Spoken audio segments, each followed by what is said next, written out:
நீங்கள் கேட்கவிருப்பது காகித மலர்கள். எழுதியவர் ஆதவன். ஒலி வடிவில் வழங்குபவர் சங்கரநாராயணன். அத்தியாயம் 1.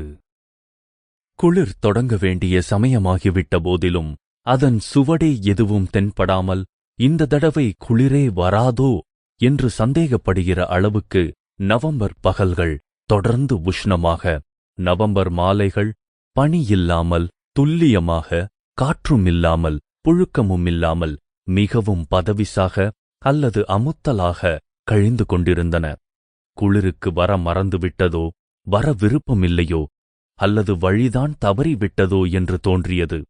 பகல்கள் குறுகி இரவுகள் நீண்டு செய்ய வேண்டிய பலவற்றை செய்ய முடியாதவர்களாக, படுக்கையின் வெம்மைக்குள் எப்போதும் சிறைப்பட்டிருக்கும் பலவீனர்களாக மாறுவதும், இதனால் ஏற்படும் குற்ற உணர்வும், காலையில் எழுந்தவுடன் செருப்பை தேட வைக்கும் ஐஸ் கட்டியாய் ஜில்லிட்ட தரை, குழாயை திறந்து கை நீட்டும் முன் 10 தடவை தயங்க வைக்கும், பாத்ரூம் போக வேண்டிய சந்தர்ப்பங்களை நொந்து கொள்ள வைக்கும், ஜில் என்ற தண்ணீர் குளிக்கும் போது சோப்பு தேய்த்துக் கொள்வதற்காக வெந்நீர் விட்டுக் கொள்வதில் இடைவெளி விட்டால் குளிருமே என்று சோப்பில்லாமலேயே குளிக்கும் பல தினங்கள், வெறுங்கையால் உலோகத்தட்டில் மோருஞ்சாதம் சாப்பிடுகிற அவஸ்தை, அலம்ப போகாமல் ஒட்டிக் கொள்கிற வெண்ணையும் நெய்யும், வெளியே கிளம்பும் போதெல்லாம் muffler, scarf, sweater, coat, socks, shoe என்று எதையெதையெல்லாமோ நினைவு வைத்திருந்து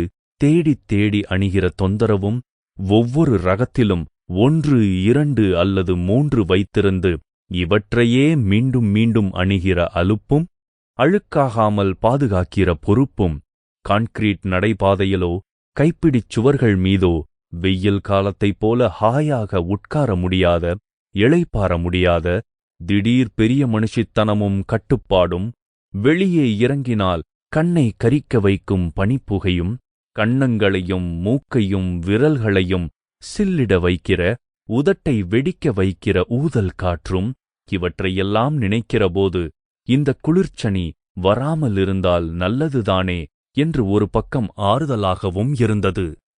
இன்னொரு பக்கத்தில் கம்பளி உடைகள் வைத்திருக்கும் பெட்டியை திறக்கும்போது உண்டாகும் ஜம் என்ற பாச்சா உருண்டை வாசனை, ரஜாய் மெத்தைக்குள் ஒடுங்கிக் கிடக்கிற சுகம், உடல் அமைப்பின் மூளிகள் குறைகள் தெரியாமல் மறைக்கிற உள்ளன் உடைகள் தரும் பாதுகாப்பும் தன்னம்பிக்கையும், வெயிலின் இளஞ்சூட்டில் காய்ந்து கொண்டு நிலக்கடலையை கொறித்துக் கொண்டோ, ஸ்வெட்டர் பின்னிக் கொண்டோ, வெட்டியாக பேசிக்கொண்டோ, புல்தரையிலோ வராந்தாவிலோ மொட்டை மாடியிலோ அமர்ந்திருக்கும், கால்போன போக்கில் அலைந்து திரிந்து கொண்டிருக்கும் சுகம், வெடவெடக்கும் குளிரில் அதிகாலையிலோ இரவிலோ எங்காவது சாலையோரத்து டீக்கடையில் சுடச் சுடத் தேநீரை மெல்ல உறிஞ்சிக் குடிக்கும் ஆனந்தம், ஆவி பறக்கும் வெந்நீரை சுட சுட மேலே விட்டுக்கொண்டு நீராவி சூழ சினிமா கனவு காட்சி போல பாத்ரூமில் நிற்கும்போது ஏற்படுகிற குழந்தைத்தனமான மகிழ்ச்சி,